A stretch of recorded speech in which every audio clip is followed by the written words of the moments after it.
So I'm here with Justin, and I realized that with the projector, if you're in any needling service, this is a great way to use the projector and blast the opening of the wound or anything that's bleeding randomly, that's just a little blood. This is a great way to blast that specific point and help close up the wound without that much use of paper if you don't have any on hand. And it's also a way to clean the space that you're going to inject, or I would say clean up the blood. Yeah, man. Oh yeah, we didn't do the podcast, so should the introduction to the podcast. If you don't have one of these scale-out plasma projectors, I strongly advise that you get one, because every home needs protection. we gotta get you mic'd up. But you can still talk. All right, is this on? Yeah, it's on. All right, cool. I hope you heard what I said, because I will have to repeat it again.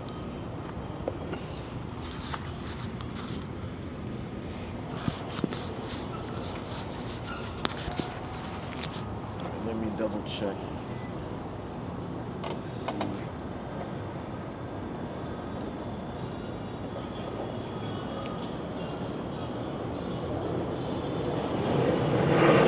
And we're connected. Welcome to the Breathful podcast. I'm Happyneedle, aka Justin Bates. And I am Devon Graham, aka the Black Airbender on paper. I do acupuncture and holistic herbal medicine. And I share breath therapy, breath fingerprinting, scalar plasma projectors, crystal lenses, and I'm just a creative director that loves to create with every breath. And that's for those that don't know us. But if you do, welcome back to the Breathful podcast. Your favorite co-host. And we're here to talk about suffering, because, suffering is not isolate. There's a quote. Basically, everybody goes through suffering. It's not only. Help me with finishing that sentence, man. Well, it's not only the good of the world that doesn't endure or go through suffering. Everybody and their mother, as my mother would say in her Jamaican patois language, everybody and their mother And they matter. go through suffering. So if you want to be humane and kind, try to alleviate somebody's suffering today by doing something humane. And I find it funny because Chinese culture is different than American culture. And when I speak, sometimes I forget that, the way we think things is so different. Like, for instance, the word Ren in Chinese, I believe, I might get it wrong, but I remember it means person. Ren means person. You know what I'm saying? Also, Ren means humaneness. And then also, Ren is a channel that has to do with your conception. So it's like, or, giving birth or being able to reproduce. So it's like, man, if your Ren channel is healed by being humane, then what would be the opposite? It would be damaged by being inhumane. You know what I'm saying? And the aspect of inhumane, it also sounds like you're straying away from just being human in general, or acknowledging your human gifts, I would say, and characteristics, and also acknowledging the internal of what's happening inside, and the aspect of just being human, and the aspect of not mastering your emotions, but breathing and feeling and allowing them to either transmute or surface in any way possible that, hopefully you learn from and progress from. Because everybody, in my imagination, or my opinion, if you're sick, I think that means just going through some degree of suffering. And I believe that we're certainly all going through some degree of illness, especially if you live in today's day and age. You can't escape the stressors of life nowadays, and if you can, congratulations, you beat the matrix. But if you are caught in the stresses of life, then that's going to cause disease or discomfort on your brain, body, and mental well-being, which is going to transmute itself into suffering. And people that suffer want to share their suffering, so they're going to spill that suffering over to others. Like I tell people, you can only give what you have. And if you have suffering, you're going to give suffering. If you have love, you're going to give love. So share love.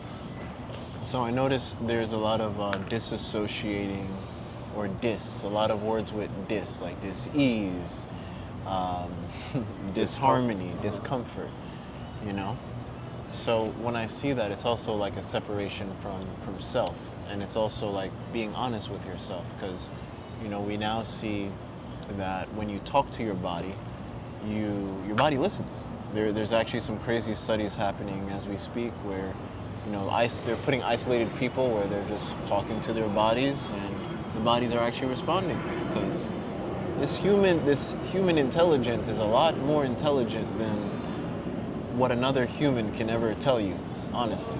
It's beyond our imagination, and our imagination plays a role in this co-creation of this body. And while you say that, you know, I'm helping to alleviate people's suffering today. You don't have to know everything. Matter of fact, there's only one thing you need to learn or know. And you know what that is, Devon? What? You asking me? It's a podcast, yeah, share it. It's yourself. You must know yourself. If you know yourself, you know everything. And also being true to yourself, right? I feel like that's how you know yourself. You can't know a lie. A lie just takes you away from nature. You know what I'm saying? Living a lie takes you away from self. You know, who are you truly if you're always hiding behind the false identity? You know what I'm saying? So when it comes to being true to yourself, that's a way to alleviate your suffering, because more or less people will not, whoever you're trying to impress or whomever you're trying to win over or whoever you're trying to whatever, it doesn't matter at the end of the day. What matters is how you feel about how you carry yourself, how you feel about yourself. If you don't feel good about yourself, then the only person that's going to feel that is you. And then you want other people to feel that you're not feeling good, so you make them feel bad. But now you're passing the torch down with some negative vibes or some fire, you know, and then you're gonna burn the village down instead of like, man, let me figure out why I am not feeling optimized and do something about it. All right, to add on what Justin just said, I think it's also the aspect of being true to yourself. You can't, the more you lie to yourself, it's also a way of more dissociating, because it's like you're also enabling self-sabotage at that point too. And another thing is you can't fake breathing. So that's another hardcore thing that you can definitely take on and focus with, and utilizing the breath. As you feel the inhale, you can feel it. As you feel the exhale, you can feel it. You can't lie to yourself one way or another. So I feel like it's imperative to utilize the breath as a carrier wave, to utilize however affirmations you want, or just talking to your body, and utilize the breath as literally your friend, and use the breath to say, hey, as I'm breathing and I'm feeling, as I'm getting acupuncture from Justin and I'm healing a certain point or whatever the case may be, I am breathing more life into that point. I'm breathing more life into any discomfort or dis-ease.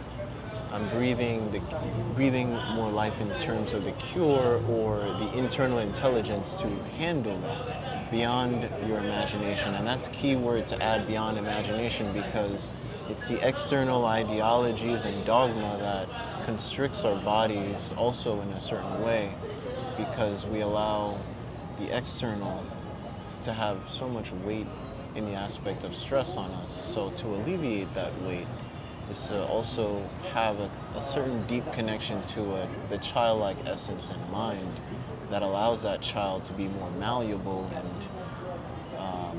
less rigid and fluid, right? Yeah, I mean, no resistance. resistance causes snapping.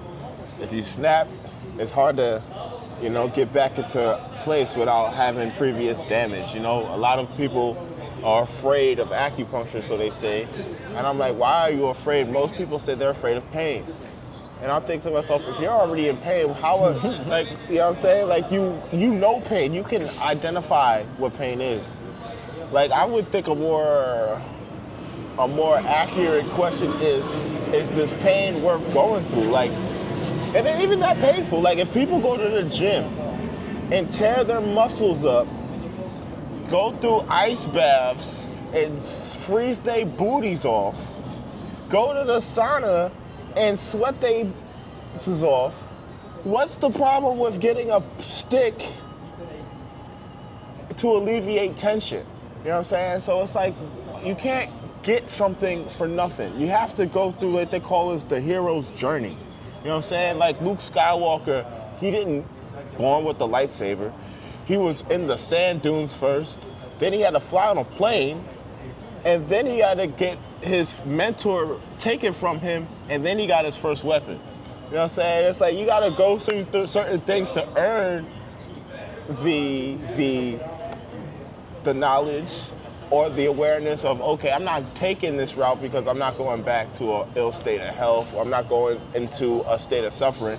Suffering can be preventable if we take the actions to prevent suffering. Like, if I don't go to bed early and I stay up late, I'm gonna wake up tired if I wake up early. It's just, I didn't prepare to wake up restored. Yeah, to add on to what Justin said, what I feel with acupuncture, it's also a bridge into a conscious meditation in a sense. Think about it. You're using a stick to connect your internal, which is going inside you, and it's still sticking out with the external. So it's a nice yin and yang bridge, so to speak, just the feeling aspect and what acupuncture represents in a sense. But it's a meditation in itself when those points are in, especially when it's hitting specific points. And you're having a deeper sense of subtle energies and what those subtle points are doing to your internal stimuli when it comes to energy movement in the body, not just blood, etc., but I'm talking about the neurons and the fascia plasticity that connects. I ate something bad yesterday for the first time in a long time that made me sick to my stomach because I ate something bad. I had to think to myself, what did I eat to make me feel so miserable? And lucky for me, I know a great acupuncturist, and I treated myself, and my stomach aches went away. But I realized when you load yourself with toxins, you don't realize the damage that you're doing because you're already in a state of toxicity. But when you're in a state of healing and you add some toxicity and your body is like, yo, I reject this, I need to get it out. And it fights. How do I get it out? I can't push it down here because I don't have enough energy. Maybe I gotta push it up here. Now I don't have enough energy, it shouldn't go up anyway. I'm trying to do my job right. So what acupuncture did was it was able to help strengthen my internal organs to process and digest the food and transform it in a way that it turned into energy instead of into pain. So it's like you transmute your pain into purpose. And that literally feels like the breath in a sense, because you're I like how you talked about toxicity, because now we can dive into toxic load. And toxic load is, basically the toxicity in the body. And there's different functions other than, the main function of releasing that toxic load is metabolic, breathing. Metabolic processes, 70% of it is out through your exhale. So what does that tell you in terms of even dealing with any toxic load in general? Doesn't matter what toxicity it is. The main valve of the foundation of what sticks to your body and how it sticks to your body is the pressurized breathing patterns in your body and how the organs function with the intelligence of that keyword pressure here, because I'm going to connect to acupuncture, but also that pressure is intelligence. That's why I like to say, instead of artificial intelligence, there's also air intelligence as well that we don't give too much acknowledge to, in a sense. And as I said that, it starts wind. Is that yours? Yes. Okay. As I said that. Yeah, so air technology is governed by our consciousness with not just air, but the muscle that is responsible for the breathing, which is your diaphragm, not just the lungs, right? So the diaphragm, that pump, is a connecting, powerful piece to send the whole shock wave, because it's the center, to the rest of your body in terms of information. So when, again, if you're breathing consciously and you're breathing from the center communication, you can send whatever information you want or have a deeper connection to. When it comes to acupuncture, you can now send a more resonating signal coming from that pressure point with your breath, now that it's more heightened and in tune. Now you see the whole connectivity, and that's why they say, even no matter what healing you're doing process, the number one start is relaxation, because you have to accept the healing in itself too, to at least at a subconscious degree, because the body is so strong in what led the person to that disease in the first place. Exactly. And that could also be connected to the mental process and also your breathing process patterns as well. You said a mouthful that I could touch on, pause, anywhere. No titty. So first I want to say, like, the diaphragm. There's a point in acupuncture where in the back, we call it bladder 17. It controls the diaphragm, but it also controls the blood in the body. If for some reason I noticed sometimes there could be darkness in the ear around the diaphragm area, or more or less that point helps with removing blood stasis. It's very good for cancer. You know what I'm saying? So the diaphragm is what I would needle, or that influence on the diaphragm is what I would use if I'm to help somebody recover from any blood disease, but in particular also cancer. You know what I'm saying? So you hear that? So that's just confirming about breathing from the diaphragm internally is also an aiding, powerful medicine that I keep pushing. You know, internal breath, internal breathing is where it's at.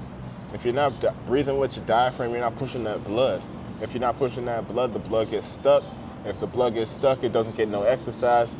And if no exercise, no oxygen. No oxygen, it means death. What is death? It's the C word. It's cancer. So it's like, hey, exercise that breath and you'll live longer. If you don't, you just have less. And that's just, that's just as simple as plain as it gets. But then you said something I also wanted to say. You said about the diaphragm. Well, you mentioned otherwise, other than the diaphragm? Well, the diaphragm is like the main center. Oh, you was talking about how,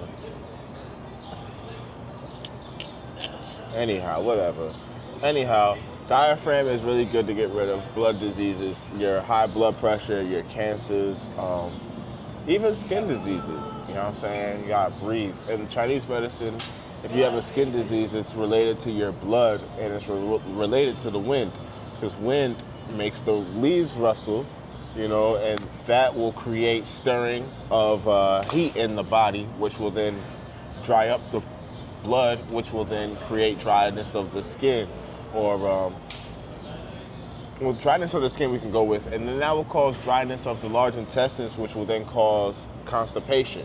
And that's another thing I want to touch upon. Imagine you don't use the bathroom every day. How would you feel? Constipated. You feel locked up. You feel things are stuck within your body, whether you realize it or not. Subconsciously, You're suffering. you are suffering, and now you are also hoarding, Ew. in a sense as well. And that hoarding energy also sends a signal to the body that we are in a hoarding situation and toxic situation as well, because that toxicity that builds up in your Good. guts starts your to skin. leach in your blood. So now you get some poop blood. Yes. Poopy blood. Yes. And then that's why people feel really crappy sometimes. You know, it's not, I don't blame anybody. Like they say, we're all sinners or whatever, something like that or whatever. I believe, this is my belief, y'all. Write it down so you can believe it too. I believe we're the breath, we're the spirit, embodying these life or this organ, if you will. I'm embodying an organism through my breath. The moment I stop breathing, the moment I'm not embodying this organism anymore. So what I breathe consciously into what I do physically is what I will manifest in my life. Meaning it's like, all right, my intentions was to push my energy towards doing these things. And now I either achieved them or I had to push harder to achieve them or I didn't give it enough energy to achieve them. And now here I am to present to you, Justin Bates, in the flesh at this time and date. And that's what I believe. So it's like, hey, you can believe that you do exercise, that you eat healthy, that you breathe correctly, that you sit up straight, and you go to bed at 9. It does not matter because this body has to adapt to everything. Mentally, spiritually, physically. Environmentally. You know what I'm saying? Food, water. It's all this stuff has to be in alignment in order for us to even exist. That's a miracle in itself. So it's like, yes, I understand that I am just embodying this body for the moment. And as that captain of this body, I have to listen to this body because, for instance, when I ate that thing, I was feeling gassy. You know what I'm saying? I was feeling like I wanted to jump off or drive into a bridge. It was hurting. It was hurting. And that's what suffering does. Suffering makes you want to do irrational things. And I would say while you're suffering, it's important to always remember that you're breathing, right? And there was a point where you were breathing when you weren't suffering. So it's also cool and bittersweet to also witness, the contrast of the reality that you can be in and witness the different dimensions and contrasts of this human vessel. And with that, I want you to acknowledge that with every breath, you're going to get through it. And the point is to also understand that suffering isn't punishment, it's pressure. And pressure is the language of the breath. Well, I mean, I felt like I was being punished last night for eating that thing. Yeah, you were being pressurized. Yes, the pressure was on my stomach. And I was happy to be able to realize when the pressure left. You know what I'm saying? But isn't that funny that you can eat one little tiny thing? It wasn't. No, I'm just saying in general. Yes. It could be any situation, but yes. you can be in any situation, but you can yes. eat one little tiny thing, and it could just, you feel like you've been hit by a train or something, right? And that goes to show you, any little tiny thing has an external, pressurized, information-wise as well. It's going to show up in your attitude somewhere. It's going to show up somewhere. Because as it pressurizes in your body and breaks down and breaks into pressure, again, air intelligence, that also sends a feedback gas-wise to the rest of the body. I was suffering. So, you don't need to suffer with us around. If you know us, then we can help you alleviate your suffering. And I would dare say no matter what you're going through. Because I've helped a lot of people doing a lot of things. And the breath is universal. Everyone breathes. Unless you're not breathing. Doesn't matter if you, even if you have a deviated septum, everyone is breathing. I meant like, people that people that finished their race. Everybody that's still running the race can still hit him up. And if you're suffering and you don't want to suffer anymore, or if you're trying to alleviate your suffering, hit me up. Y'all have a breathful day. So we're gonna end it with a conscious breath. So we're all gonna have our hands at the center where your belly button is. Relax your shoulders. And you're gonna take a nice inhale, pushing in your stomach. Breathing in at your own pace, a long exhale out. Breathing only with the nose, close your mouth.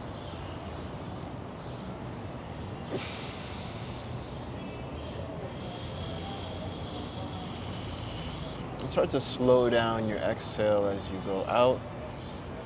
Inhale, fill it all the way up as you can.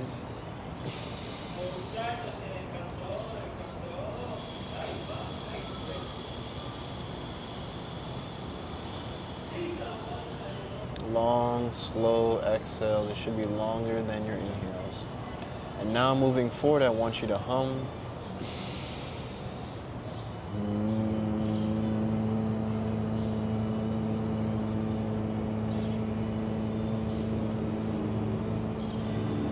This will start to make your exhale longer and longer.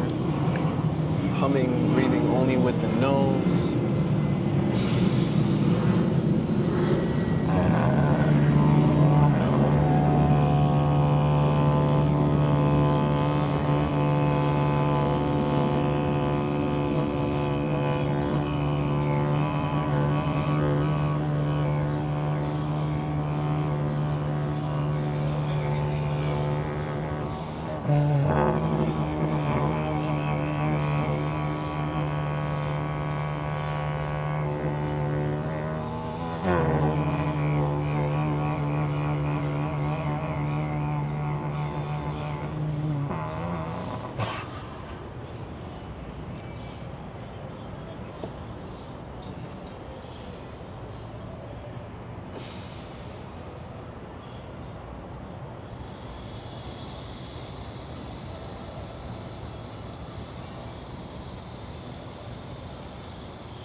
You can stop humming,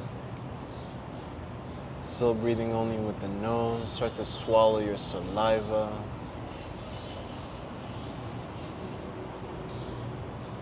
Thank you all for sharing the breath.